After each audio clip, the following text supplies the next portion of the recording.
प्रणाम। मैं हूं उपेंद्र तिवारी, अध्यक्ष राष्ट्रीय गरिमा पार्टी। राष्ट्रीय गरिमा पार्टी के युग परिवर्तन अभियान में आपका स्वागत है। दोस्तों, हमारे देश में लोकतांत्रिक व्यवस्था है। पिछले 75 वर्षों से हम लोकतांत्रिक व्यवस्था के अंतर्गत शासन देखते चले आ रहे हैं। इस लोकतांत्रिक व्यवस्था की विशेषता क्या है? इसकी विशेषता ये है कि ये लोगों के द्वारा, लोगों के बीच में से और लोगों के लिए काम करता है। उद्देश्य ये होता है कि देश के लोग अच्छे से अच्छे लोगों को अपने बीच से सुने और उनको सत्ता की बागडोर संभालने के लिए अवसर दें। लेकिन वर्तमान हालात में अभी हमने देखा, अभी विधानसभा, मध्य प्रदेश में विधानसभा 2 दिन के लिए चली। पहले दिन श्रद्धांजलि सभा दे के ख़त्म हो गई। दूसरे दिन विधानसभा में विपक्ष ने घोर हंगामा किया और उस हंगामे के बीच में सत्ताधारी दल ने 20 विधेयक पास किए और ये 20 विधेयक पास करने में अधिक से अधिक 1 से 1.5 घंटे का समय लगा। इसी प्रकार हमने देखा लोकसभा में भी 20 कानून पास किए गए।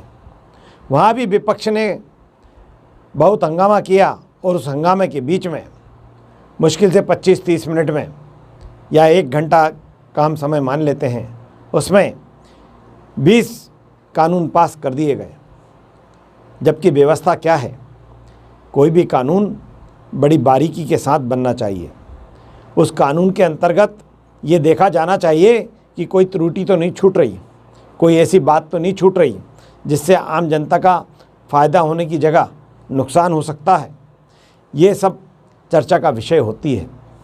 लेकिन हमने देखा है विधानसभा और लोकसभा में, एक तो हम जिनको जिताकर भेजते हैं उनमें बौद्धिक क्षमता उतनी नहीं होती है जितनी होना चाहिए। क्यों? क्योंकि उसके अंदर आज जो राजनीतिक पार्टियां जिन लोगों को टिकट दे रही है उसमें अधिक से अधिक लोग आपराधिक पृष्ठभूमि से आए हुए होते हैं। क्या ये ठीक है लोकतांत्रिक व्यवस्था में? आज सुप्रीम कोर्ट संज्ञान ले रहा है कि आपराधिक प्रकृति के व्यक्ति को यदि कोई राजनीतिक दल टिकट देता है तो उसका उचित कारण बताए, उसका पब्लिकेशन करे और कोशिश करे कि आपराधिक प्रकृति के व्यक्ति को विधानसभा और लोकसभा का टिकट ना दिया जाए। लेकिन ऐसा क्या देखने हमें आ रहा है? ये सब बातें गंभीर प्रश्न हैं। राष्ट्रीय गरिमा पार्टी का जब उदय हुआ 2003 में, इसका संविधान लिखा गया। जब जो 2003 में संविधान लिखा तो उसमें पहली प्रक्रिया ये रखी गई कि आपराधिक प्रकृति के व्यक्ति को राष्ट्रीय गरिमा पार्टी अपने साथ नहीं लेगी, उसको विधानसभा और लोकसभा में उम्मीदवार नहीं बनाएगी। ये उसने संवैधानिक व्यवस्था की। लोकतंत्र को यदि हमारे देश में ढंग से चलाना है तो यह आवश्यक है कि राजनीतिक पार्टियों को इस विषय में गंभीरता से ये सोचना होगा कि हम जिन्हें टिकट दे रहे हैं वे विधानसभा और लोकसभा में तर्कसंगत बातचीत के लिए उचित व्यक्ति हैं या नहीं। वे यदि कोई कानून सामने आता है तो उसके पक्ष विपक्ष में बोलने की क्षमता रखते हैं या नहीं। उनका बौद्धिक स्तर इतना है कि नहीं कि वे किसी भी कानून की समीक्षा कर सकें। यदि हमारे द्वारा जिस व्यक्ति को उम्मीदवार बनाया जा रहा है उसके अंदर कानूनों को समझने की, कानूनों के पक्ष विपक्ष में बोलने की, नए कानून जो बनाए जाते हैं उनके ऊपर तर्क वितर्क करने की क्षमता नहीं है, तो हमें ऐसे लोगों को टिकट देने से बचना चाहिए। मध्य प्रदेश जैसी विधानसभा में कुल 230 सदस्य हैं। क्या इस मध्य प्रदेश में 230 एक से बढ़कर एक उम्मीदवार राजनीतिक पार्टियों को नहीं मिल सकते? अवश्य मिल सकते हैं, लेकिन उनको अवसर नहीं दिया जाता। क्यों? क्योंकि वह बौद्धिक क्षमता का प्रयोग करके उस राजनीतिक पार्टी के गलत काम का विरोध करने की क्षमता भी रखते हैं। कोई भी राजनीतिक पार्टी किसी ऐसे उम्मीदवार को टिकट नहीं देना चाहती कि जो वक्त आने पे उनकी किसी बात के विरोध में खड़ा हो जाए, या कोई बात ऐसी है जिसको पार्टी रखना चाहती है, जिसको पार्टी उस बात को आगे बढ़ाना चाहती है, लेकिन बौद्धिक क्षमता का व्यक्ति ये देखता है कि ये बात या ये कानून या ये जो कदम उठाने जा रही है पार्टी वे आम जनता के विरुद्ध जाएगी, तो वे उसका विरोध करे। ऐसा कोई राजनीतिक पार्टी नहीं चाहती।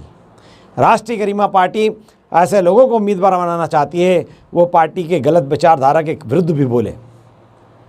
अगर पार्टी कोई गलत बात करती है, पब्लिक हित में कोई बात नहीं करती है, तो वे व्यक्ति पार्टी की विचारधारा से सहमत अगर नहीं है तो वे खुलकर सामने आए।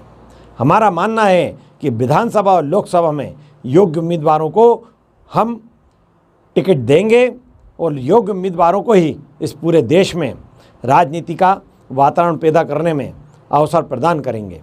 हमारा सोचना यह है कि लोकतांत्रिक व्यवस्था में एक एक बात पे गहन चिंतन और मनन होना चाहिए। आज हम देख रहे हैं पूरे देश में कहीं ना कहीं ऐसे लोगों का शोषण होता है जो लड़ने की ताकत नहीं रखते हैं, जिनके पास लड़ने की या गलत बात का विरोध करने की क्षमता नहीं होती। वह लोग शोषित होते हैं, वह लोग हर तरह से परेशान होते हैं और एक बड़ा तबका इस देश का बहुत सारे लचीले कानूनों का फ़ायदा उठाकर हमारे एक बहुत बड़े वर्ग पे, हमारे देश के एक बहुत बड़े वर्ग के लोगों पर, या यूँ बोला जाए कि देश के अंदर जो लोग हैं उनका शोषण करते हैं। ये कैसे रुकेगा? इसको रोकने का यही तरीका है कि राजनीति में स्वच्छ छवि के, ईमानदार प्रकृति के, राष्ट्रभक्ति की भाव वाले लोगों को उचित अवसर मिले और वह लोग अपनी बौद्धिक क्षमता के माध्यम से इस देश के कल्याण में अपना योगदान, अपना सहयोग, अपनी कार्यशैली का उपयोग कर सकें और सहयोग दे सकें और इस देश को आगे बढ़ाने में अपना सराहनीय योगदान दे सकें। साथियों, हमारी इस शुद्ध विचारधारा के साथ हम चाहते हैं कि आप सब साथ में आएं और राष्ट्र निर्माण में हमको अपना सहयोग प्रदान करके, हमको अपना सहयोग देकर शक्तिशाली बनाएं, ताकि हम इस देश में एक बड़े परिवर्तन का उद्घोष कर सकें, एक बड़ा परिवर्तन इस देश के कल्याण में हम ला सकें। जय हिंद, जय भारत।